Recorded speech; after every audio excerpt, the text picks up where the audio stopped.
Hello guys, welcome back to my channel Bangaliana. আজকে তোমাদের সাথে মটর ডালের বড়া রেসিপি শেয়ার করবো। সেজন্য মটর ডালগুলোকে সারা রাত ভিজিয়ে রেখেছিলাম। এখন ধুয়ে জল ছড়িয়ে নিয়ে ব্লেন্ডারে ব্লেন্ড করে নেব। আর এখানে লাগছে কয়েকটা কাঁচা ঝাল আর এক টুকরো আদা।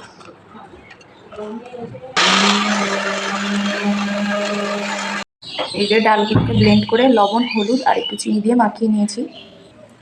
আর মশলার জন্য এখানে নিয়েছি জিরে ধনে গুঁড়ো, আদার পেস্ট আর ঝাল বেটে নিয়েছি। এবার এগুলোকে ভেজে নেব।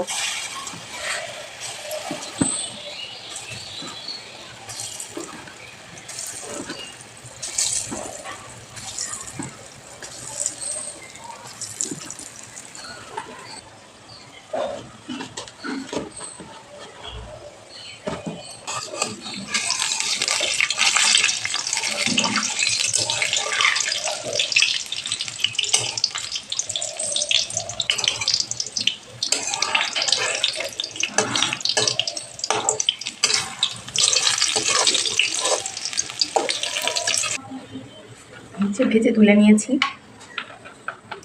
আর এখানে দুটা আলু এরকম সাইজের ছোটো ছোটো করে কেটে নিয়েছি। এই যে সবগুলো বড়া ভাজা হয়ে গেছে। এবার কড়াইতে তেল নিয়ে গরম করে ফোড়নে শুকনো ঝাল, তেজপাতা, একটা থেতো করা এলাচ আর দারচিনি নিয়েছি। আর লাগছে সামান্য জিরে। এবার ছোটো করে কেটে রাখা আলুগুলোকে দিয়ে একটু লবণ আর হলুদ দিয়ে আলুগুলোকে প্রথমে ভেজে নেব। আলুগুলো ভাজা হয়ে গেছে। এবার মশলাটাকে দিয়ে দিয়েছি। এবার মশলাটাকে কষিয়ে নেবো যতক্ষণ না তেল ছাড়ে।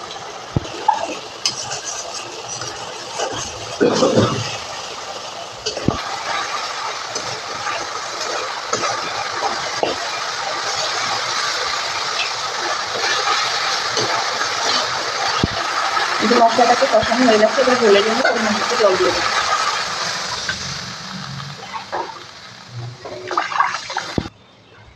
এবার পরিমাণ মতো লবণ দেবো আর হলুদ দিয়ে এটাকে ঢাকা দিয়ে রাখবো।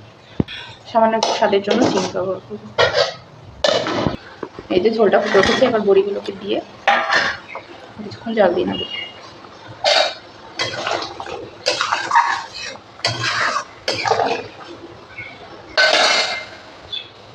এবার কিছুটা গরম মশলার গুঁড়ো ছিটিয়ে দেবো আর একটুখানি ঘি দিয়ে নামিয়ে নিলে রেডি। যে মটর ডালের বড়া দিয়ে নিরামিষভাবে ঝোল রেডি। ভিডিওটি ভালো লাগলে ফেসবুক থেকে দেখলে ফলো করে দেবেন আর ইউটিউব থেকে দেখলে সাবস্ক্রাইব করে পাশে থাকবেন।